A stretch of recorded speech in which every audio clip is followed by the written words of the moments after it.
Mary Bell, one of the youngest serial killers in history, committed her crimes at the age of 10-11, killing 2 young boys in Newcastle, England in 1968. Born in 1957, Mary had a troubled childhood filled with violence and neglect.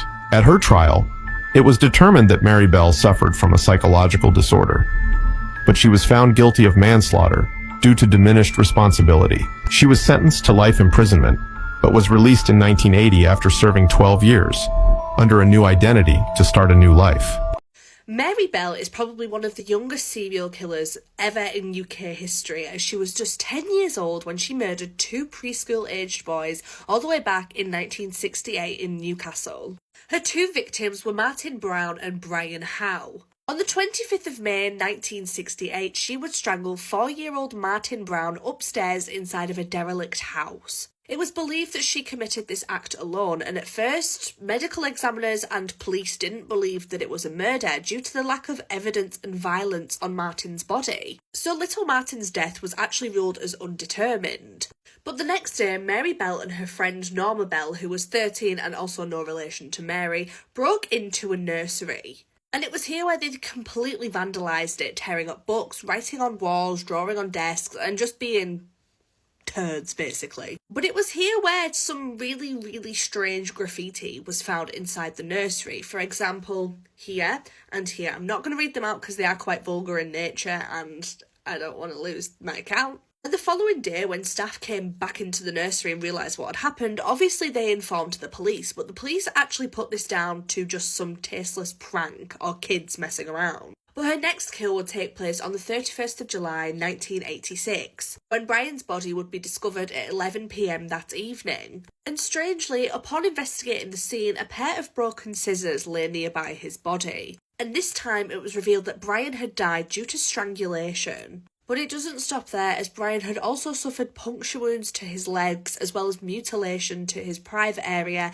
and a crudely carved M into his stomach. It was from the coroner inquest as well that it was able to determine that this murder had also been carried out by another child. And through investigation, it was revealed that Mary and Norma had been seen with Brian shortly before his death. And the pair of them actually admitted this, however, they said they didn't kill him and they didn't see him after lunchtime. And on the 4th of August, Norma's parents actually phoned in the police, stating that their daughter wanted to confess that she knew what happened to Brian. And she told the police that not only did Mary Bell murder Brian, but she also enjoyed it. And she took the police to the crime scene where she found a razor that had been used to carve the M into Brian. She also spoke about the broken scissors that were found near his body. However, it was later that Norma actually confessed that she was present when Mary had carried out this killing. And both girls were arrested and charged with murder. The trial only lasted 9 days, and it took the jury 3 hours to deliberate to come up with a verdict. And Norma Bell was actually acquitted of all of her charges. But Mary Bell was found not guilty of murder, but guilty of manslaughter of both of the children, which is insane. And she was sentenced to be detained at Her Majesty's pleasure, and what that means is basically you get sent away for an undisclosed amount of time until someone decides that you can come back into society again. And at the age of 23, she was actually released from prison and granted anonymity, so she's out and no one knows who she is. She's also gone on to have a child who also is granted anonymity. When I was just 11 years old, I took the lives of 2 other kids. They only discovered what I had done because I revealed a very important detail of the case to the police. And I'm still out here today, free as a bird. But nobody knows where I am. I'm Mary Bell, and my story started when I was just 11 years old in Newcastle, UK, back in 1968. I took the lives of Martin Brown, who was just 4, and Brian Hall, only 3. You wouldn't believe the way it all went down. Growing up in an area full of abandoned houses, kids like me played wherever we could.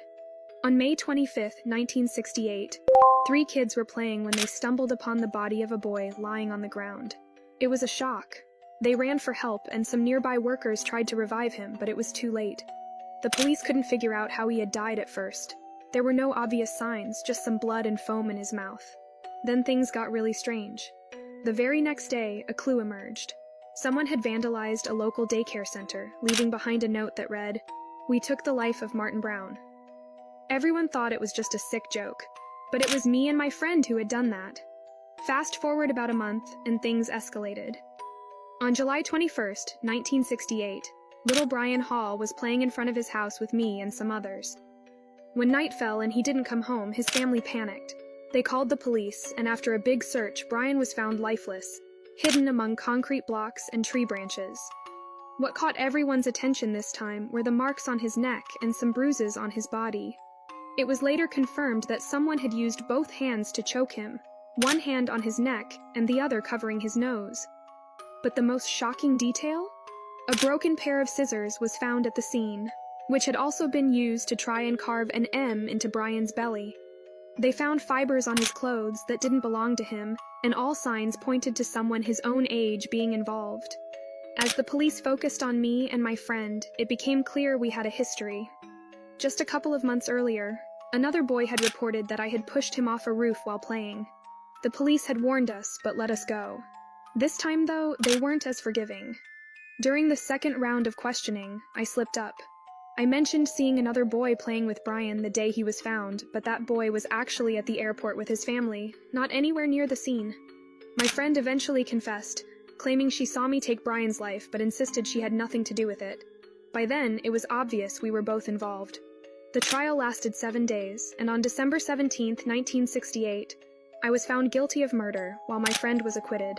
They concluded I was the mastermind behind the actions, while my friend was easily influenced. I was sentenced to 12 years in a secure facility and was released at age 23 in 1980. Once I got out, I was given a new identity and moved away to start fresh. I've kept a low profile since then. Now, at 66, I look back on my life and the terrible things I did as a child. A lot of it came from my childhood. My mother didn't want me, and I suffered abuse both physically and emotionally. I don't excuse my actions, but I hope people can understand how my troubled past influenced who I became. What do you think of my story?